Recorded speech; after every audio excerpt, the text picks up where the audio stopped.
Camden Yards? Well, because the Ravens don't play again until September. And, Luke, I've read everyone up in arms. And I'll tell you what, this kind of a start for the Orioles brings out the disgruntled guy like me who never goes to the ballpark anymore but wants to see the team do well for some civic reason. I don't know why, but, we want to see the Orioles do well. This is a very unique homestand, right? Because in any other homestand and any other organization, 8-26 would probably bring about something. Someone's head would be on a platter for someone to make the fans feel like they're hearing us. And I don't say that that's right or wrong. I wouldn't fire Buck Showalter. I wouldn't have hired Dan Duquette. There's no way you can put yourself down into this circumstance because we don't even know who's running the baseball team right now. It's like one big Willy Wonka factory over there, right? Yeah, it is until something is done. And, look, I'm not going to be the guy that sits here and say, fire this guy, fire that guy, clean house. But at the same time, I'm not going to argue against any of those things either. Because when you are 8-26, that's one of those scenarios, like we talked about last year when the Ravens blew 4th and 12 and missed the playoffs as a result. You're in a position where you don't know what to expect, and you should be expecting anything and everything. But to your point, because you don't really know what the infrastructure is, what the hierarchy is at this point, what do you expect? Now, will there be something at some point here in the next 24 to 48 hours? There could be. I'm guessing it's not Buck Showalter being fired, but as you and I have talked about plenty of times with Dan Duquette and how much power does he really have and how much power does Brady Anderson have and how much influence does Buck have? So many of these moves this past offseason had the fingerprints of Brady Anderson and Buck Showalter on them, leading you to believe, and we've talked about this for the better part of the last 2 or 3 years, that Dan Duquette probably wasn't going to be here beyond his contract, leads you to believe, okay, maybe they throw him off the boat. You can always talk about the hitting coach, Scott Coolball, or Roger McDowell, the pitching coach. Any of those things could happen, but at the same time, to your point, that's really not of interest to me. I'm much more of the thought, who exactly is going to be making decisions here over the next 2.5 months when you need to be making a trade of Manny Machado to a contender, and you're hoping some other individuals start playing better, that they can be in play too. Some of these guys that we've talked about as trade chips aren't necessarily attractive trade chips right now because they haven't played up to a level where you'd expect. But that's the big question to me. Can you fire the hitting coach now? Yeah. Do I think that's doing anything? No, not really, other than throwing some blood towards a fan base that wants to see some heads roll at this point. I'm not going to, like I said, I'm not going to argue against it vehemently by any stretch, but I'm also not going to be the guy that just says, yeah, fire this guy, fire that guy, because I think that's going to help, because the season's lost already. They're 17 games out of first place.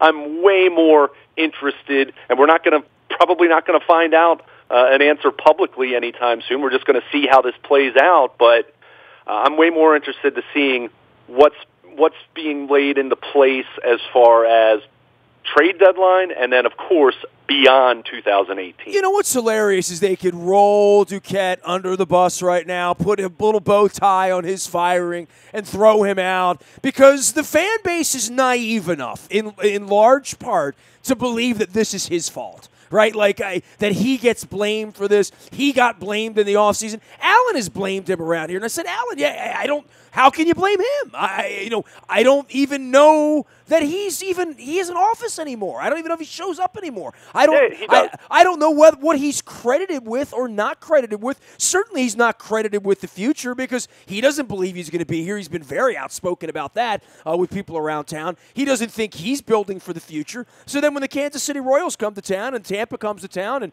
Philly's going to come to town next week, 3 other franchises, quite frankly, that probably aren't winning the World Series this year.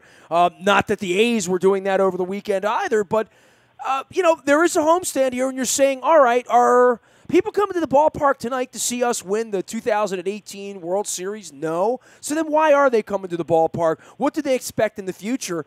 I don't know that there's any full-time brain on this down there right now, and I think that's been my problem the last 6 months, as you and I have talked about this.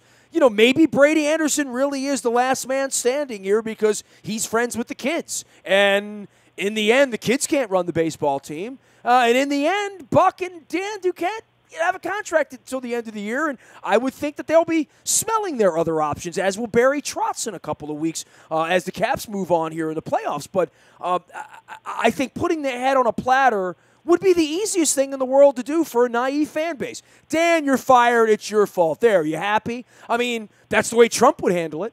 Well, but let's also be honest. Every fan base wants something to happen when this happens. It's not the Orioles fan base being naive. This is every sports fan base in America when something like this, when you have a team that's off to an 8-26 start or a team that's off to a 1-7 start in the NFL. I mean, that's just the way it operates. So, from that standpoint, that's nothing different. To your point about Dan Duquette, he wears this when you're 8-26, every facet of the organization is responsible for that. Everyone is responsible for that. Look, and to your point, it's very difficult to decipher which move is which. I've said all along, I don't think Dan Duquette is powerless at this point in time by any stretch of the imagination, but you do have multiple individuals that are making decisions, and when you have that, it's tough to come to a consensus on anything. Well, it's fascinating when they want to bring somebody up from Norfolk, which they do a lot of, as to who gets in the way of that, who's saying yay or nay to that, and why. And when you're 6-28, what difference does it matter, right? Right. So, like I said, he wears it just like everyone else. I mean, to me, you throw out the Dan Duquette thing, and then, there are a lot of people in town trying to make Joe Flacco to scapegoat for the Ravens at this point, which I think is ridiculous too. And you can even argue the organization's trying to do that to some degree. Dude, nobody's been beating up more than Flacco over the last week, and he hasn't lost a game yet. Right. But this is my point. Whenever something isn't going well, whether you're 8-26 or whether you're the Ravens, who haven't been god-awful by any stretch of the imagination, but they've missed the playoffs 3 years in a row. You always want to have someone to blame. But, again, when you're 8-26, every single phase, basically every single individual of the organization is, you can point the finger to. Some more so than others, obviously. Which finger can I point? I'm sorry. It's early. It's early in the week. Yeah. So in the case of Duquette or Brady or Buck or John Angelos or Lou Angelos or Peter Angelos, I mean, just go down the list. You can point to everyone for something that's going on right now. Well, firing Duquette's not selling them tickets this week. It's not making the team better, but it would be that PR thing, right, that teams do to make someone pay for this around here. That would have been the Angelos way probably if Peter were, alive, well, and vibrant and running the place. I mean, this would have been, something would have happened, and nothing's happening yet. And I guess from the fan base perspective, that is sort of kind of par. You know what I mean? Like, I don't want to say this is acceptable or not acceptable. They don't speak when they're 26-8. It's you never really know what's going on down there, who's running the place, because it is such a uniquely. What did Marty Conway used to have a word for it that I'm trying to think of what it was. It wasn't bad. It was unique or something like along those lines, but worse than that. I don't know what to say, but we're going to try to talk about this every day. But for the fans talking about it, what is there to say at 8-26 other than what are you going to do about it? And then wait for something to happen that's not Chris Tillman taking his turn in the rotation, right? Right, sure. And there are certainly things that can happen with the roster. There's certainly, we talked about the possibility of a new hitting coach or new pitching coach or whatever you want to do in that regard. You can be more extreme if you want to. I mean, let's face it. The last time the Orioles were in this position was 2010, and they did fire Dave Tremblay at the beginning of June. So, does that mean something similar is going to happen this time around? 9 out of 10 listeners can't even mention his replacement, by the way, but that's Juan Samuel, right? Juan Samuel, yeah, who managed just as poorly, and then when Buck Showalter came into town in early August, they went 34-23, and that's the only way they avoided losing 100 games. So people kind of forget forget how bad that season was. This reminds me a lot of that. When you think Orioles manager, you don't necessarily think Juan Samuel, but it really did happen. Yeah, it did, and he managed for about 2 months, actually. 17-34. So, yep. Yeah. So in fairness to the organization from a standpoint of they haven't been in this position for 8 years where something like this has been so terrible, but they did act at that point in time, and they did wind up getting Buck Showalter in the end. So you're kind of at the mercy of just waiting to see what happens.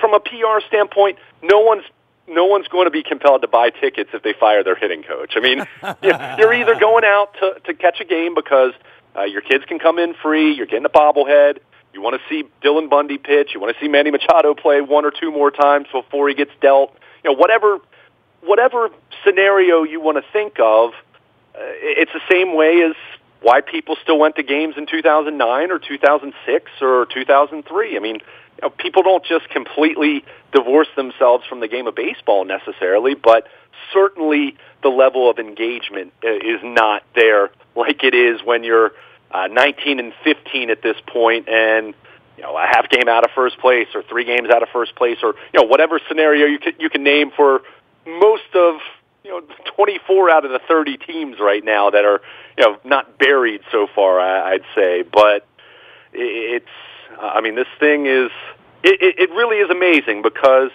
you picked them to win 85 games, I think it was. I picked them to win 82. I didn't think they were going to be great. I didn't think they were going to make the playoffs. But let's be totally honest. As much as we're evaluating where they are right now, no one, absolutely no one, even the more pessimistic fan, no one thought they were going to be anything remotely resembling something as bad as they've been to this point. So from that standpoint, if you're the organization, there probably is some level of being completely shell-shocked. And then when you couple that with the fact that we've been talking about the lack of direction for, and I know you're going to say the last 25 years, but specifically over the last year, given some of the circumstances that we knew Manny Machado was going to be a free agent this year. We knew Buck and Dan's contracts were running out this year.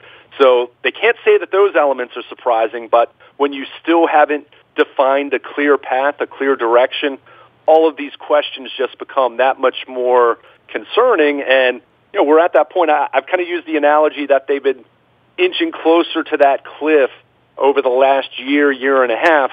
Well, whether it's a cliff, whether it's a bridge out, if it's a bridge out, they've just crashed through the sign saying that the bridge is out, and they're still moving forward, and no one knows exactly how they're going to proceed.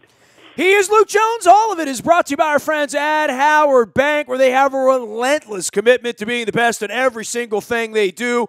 Drinking out of my Howard Bank a cup here this morning. Give them a shout out at howardbank.com. And by the way, on Thursdays, we do our Be More Positive Community and Charity Series. That's all brought to you by Howard Bank, as well as our friends at Cole Roofing. We all felt that March wind a couple of months ago.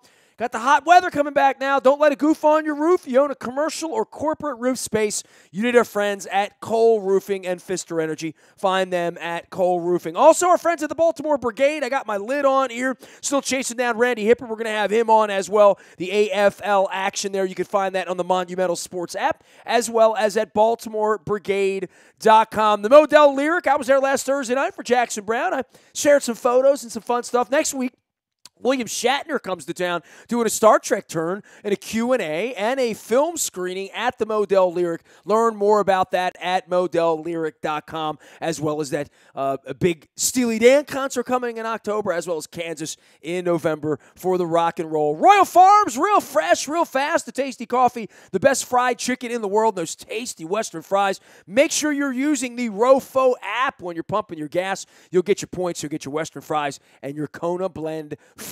I don't need any caffeine when the Orioles are in last place. I'm already sort of super energized. Luke, this is the question I'm going to ask of Alan, of you, Justin McGuire. The people around here are going to be coming on this week to talk about the Orioles, and even Marty Conway on the business side. But from the baseball side, from the Luke going to a game with your dad, your brother, your mom, your sister, your children, if you had them now, to go down there, what if you could change something right now for them?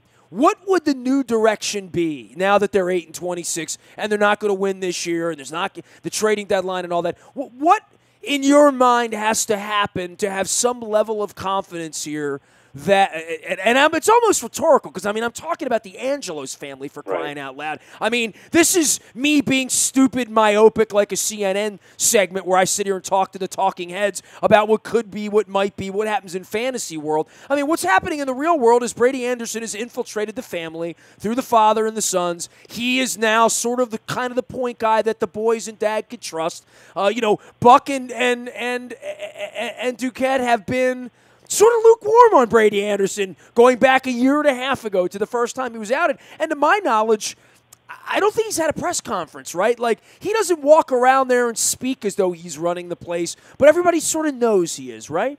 Well, to get to your point as far as with Buck and Dan, I think Brady and Buck work better together than necessarily Brady and Dan, and that's not to say that Brady and Dan are dysfunctional or anything like that.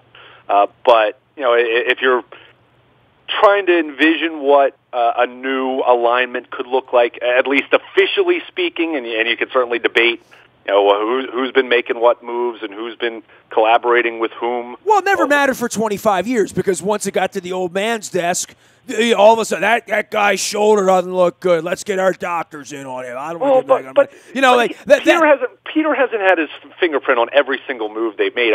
But he was a wild card. At any moment, he could come in and gum up an Aaron Seeley signing. Like there was never any thought that he wasn't involved or that you're getting it by him. My official understanding of this now is that John and Mom sort of do whatever they want to do, and they just don't tell Peter. And Peter sort of hasn't said much lately, but he's not like out to lunch or not around anymore, or some has made, but he's just not active in this anymore, and I think they can do things without telling him they're doing things. At least this is my understanding of it.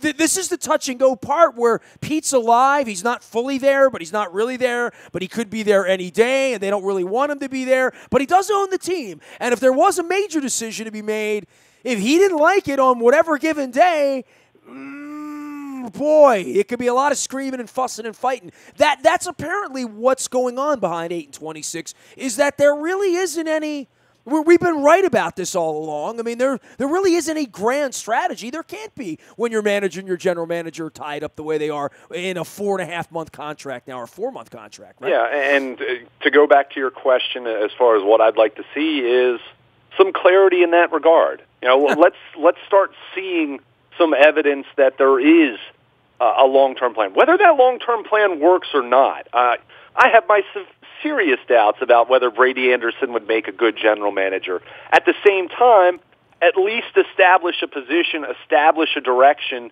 and communicate that to some level.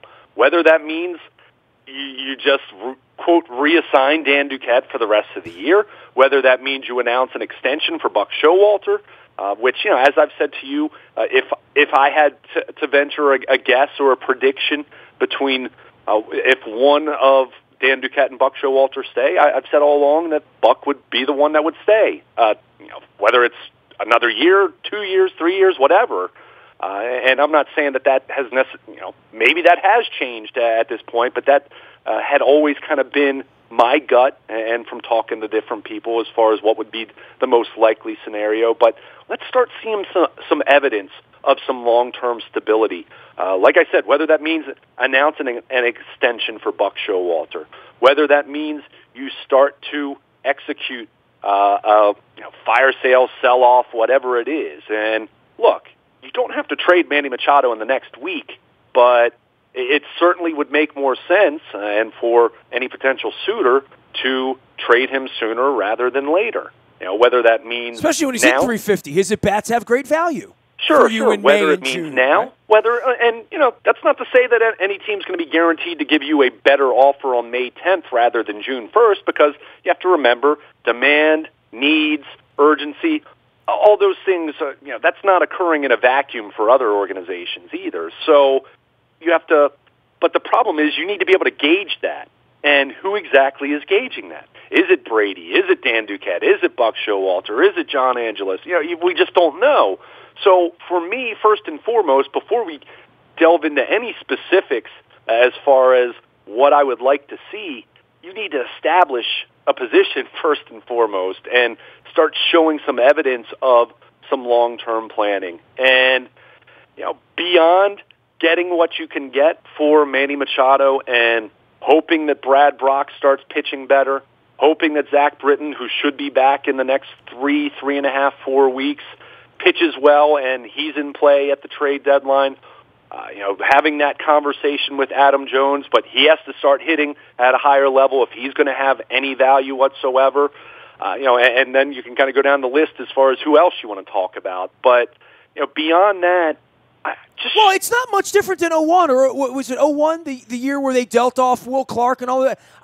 Beyond Machado, I don't know that they're going to get much. I mean, not even Adam Jones, but I mean, even if the Adam Jones hits 270, I don't know that anybody's dealing you a pitcher, anything real to rent Adam Jones for 8 weeks. I don't know, but they don't have a lot here that's going to bring back a lot, and I think that was part of the delusional part back in the day. Now, Machado should, right? But back in the day, we dealt away all these, BJ Surhoffs. What are you going to get for those guys? We didn't get anything. I think the fan base wants to come back 3 years from now and look back on the summer of 2018 as us doing all this fleecing.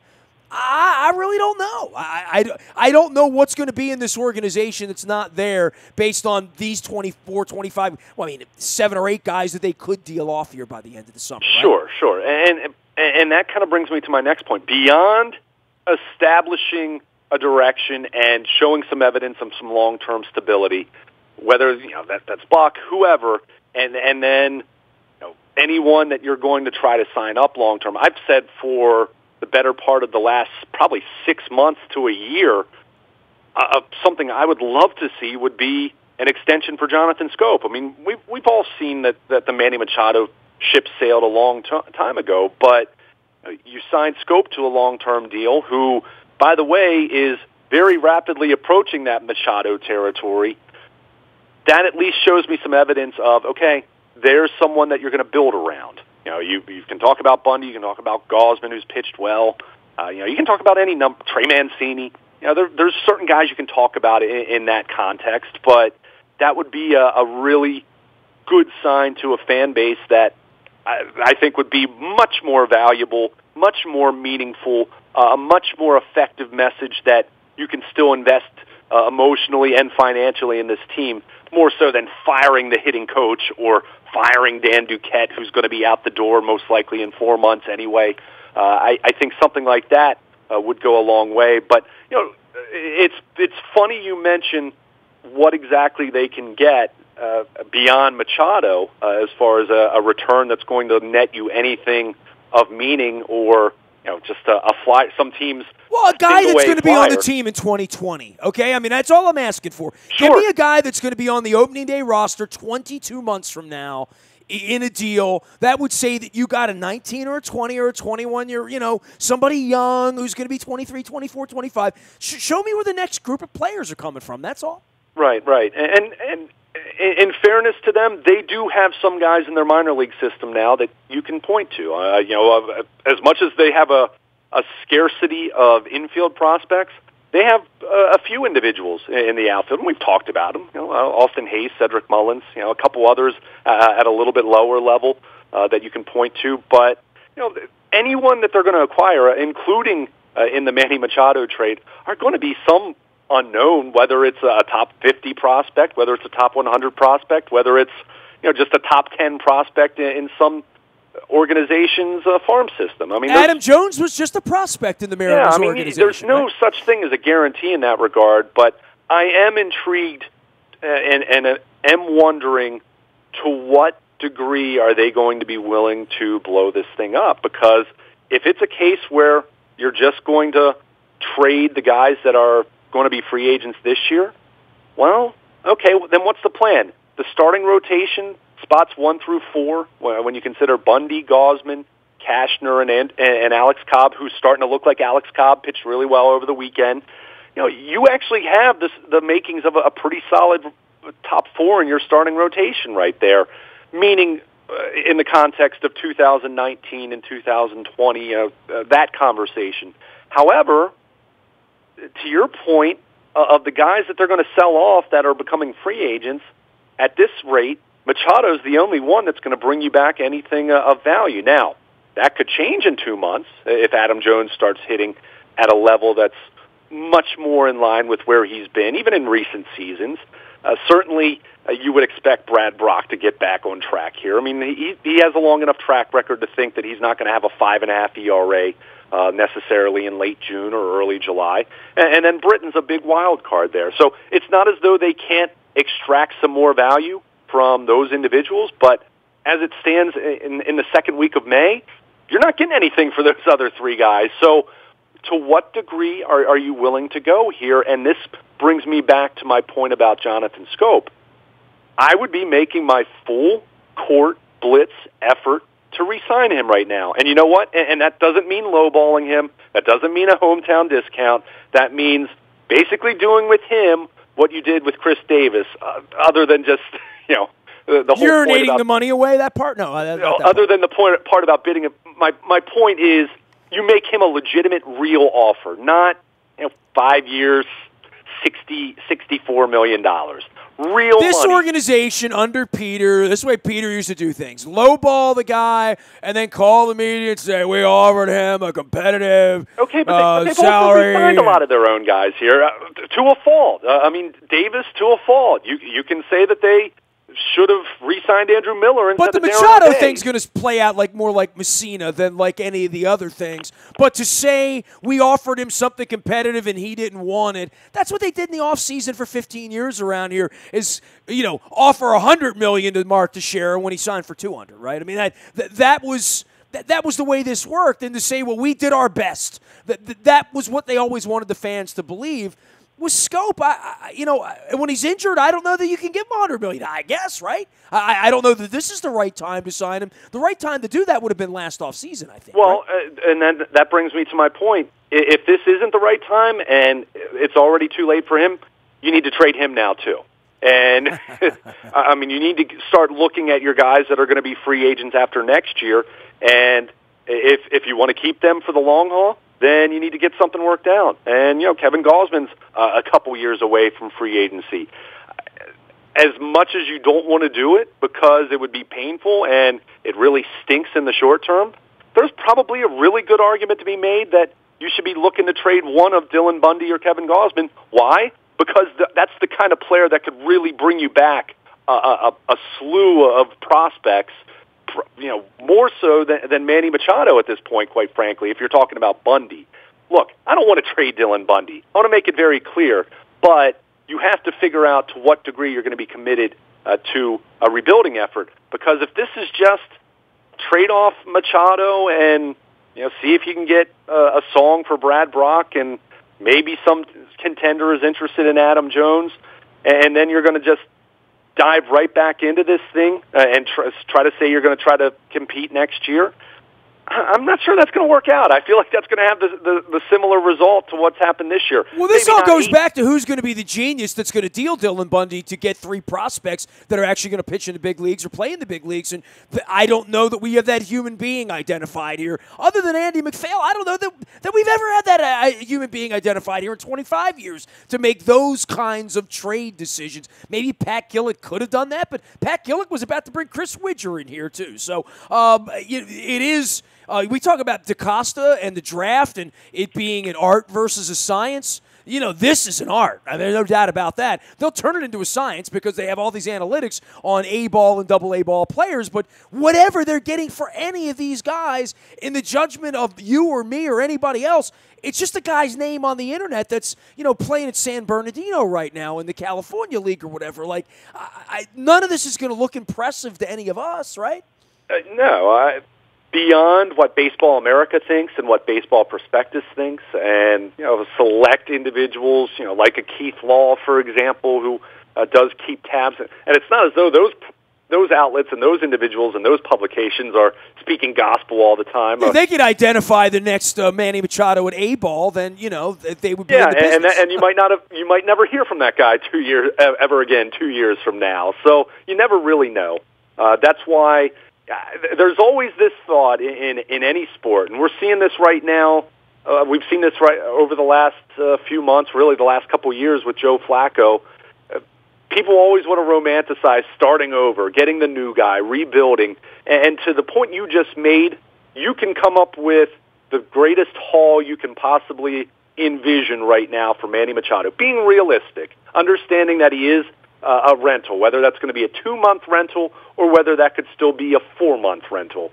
It is still a rental. So you're not going to get 3 top 15 prospects in baseball for Manny Machado. But even if you envision the best possible realistic scenario as far as a return for him, it could still end up being really, really disappointing. I mean, you can find so many different trades, even over the last 5 to 6 years around baseball, where some big stud went somewhere and some team got 2 or 3 really good prospects, and one guy worked out kind of, sort of. Another guy had a cup of coffee and that's it, and the other guy didn't even make it to the big leagues. I mean, that's just the way this works. That's why, in fairness to them, as much as I've been, the guy that said you should have been looking to deal Manny Machado 2 off seasons ago, or at least exploring the possibility. In fairness to them, you did have a team that made the playoffs 3 times in a 5-year period, and it's difficult to know when to pull the trigger there and say, you know what, our window is closed. And we had a nice run, but now it's time to start thinking about what we can do to open that next competitive window. And, that's where this team is trying to figure this out at this point, and that's where they need to figure out to what level are you going to reload / rebuild or whatever nomenclature, whatever label you want to put on what they're going to do here over the next few months. But you can't do any of that until you establish a direction and you present some semblance of long-term stability. And we're still having this conversation just like we were having it last June, just like we were having it 2 off seasons ago.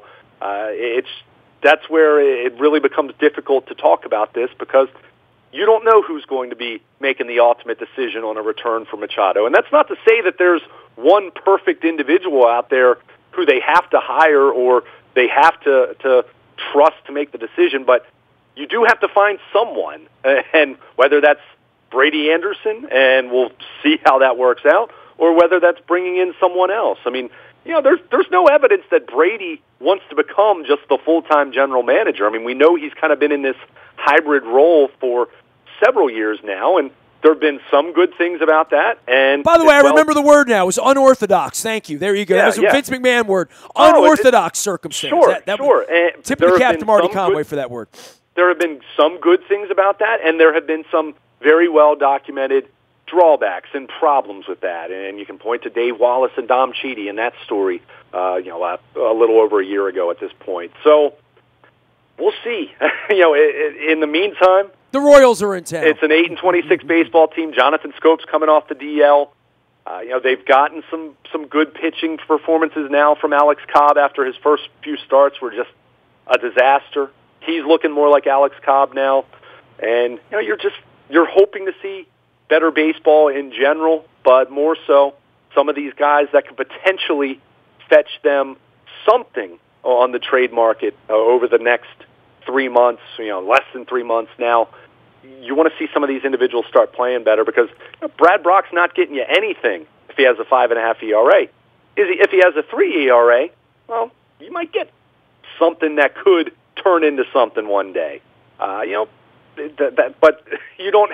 Some of these guys, you can't even talk about trading right now, because who's going to want them? That's how bad this whole thing has been across the board. He is Luke Jones. He is Baltimore Luke out on Twitter, and Luke at WNST.net as we kick it in. The Royals for 3, Tampa Bay for 3, the Phillies for a couple next week, and then the Birds go to Fenway Park next weekend. I'll tell you what's going on around here, Fenway Park. How about Preakness in Pimlico next weekend? We got a Bob Baffert horse coming in here next week. All of our Preakness coverage brought to you, of course, by the Maryland Jockey Club. My wife and I spent our day down at Laurel on Saturday. Beautiful down at Laurel. They spent a lot of money down there upgrading the track. It looks phenomenal, but they're at Pimlico beginning now as we get ready for the run for the Black-Eyed Susans next week, as well as the Pink Festival next week. Learn more about all of that at Preakness.com and the Maryland Jockey Club. Also, our friends at Freedmont Mortgage. Don't make a 30-year mistake by choosing the wrong lender. You need the right lender. That's Freedmont Mortgage and our friends there. Buying, selling, refinancing, thinking about things. Freedmont.com has all the information for you. Also, King Discount Liquors. Get on over there. Lottery, beer, booze, and the best prices in Baltimore. Man, I don't need to drink this week. I got the Caps going down to Tampa. We got things happening around here.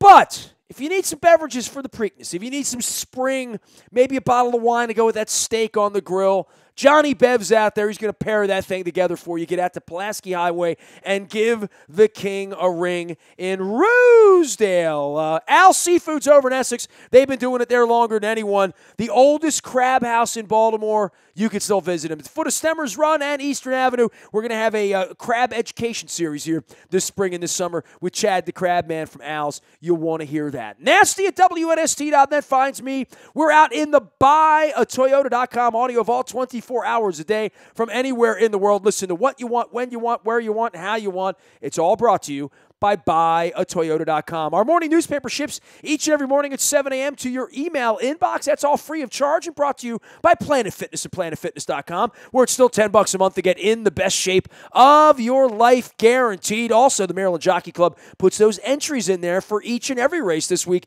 at Pimlico and Preakness on the front of WNST.net as well as in our morning newspaper. And, of course, if there's any breaking news at all, the Orioles deal Manny Machado or Jonathan Scope. You heard it here first. That's all brought to you by Coons Ford, Security Boulevard. Dennis Colatzos will be here on Friday, not Thursday this week, driving you home from 3 until 5. It is now the Sunday Sports Voice heard on Friday, but usually on Thursday. Find Dennis out at Coons Ford and find him here on Friday between 3 and 5. I am Nestor. I'm everywhere you are. Facebook, Twitter, LinkedIn, Snapchat, Instagram, streaming live on our Facebook, and loving the Caps in the Eastern Conference Finals. We are WNST.net, AM 1570, and WNST Towson, Baltimore, and we never stop talking Baltimore sports.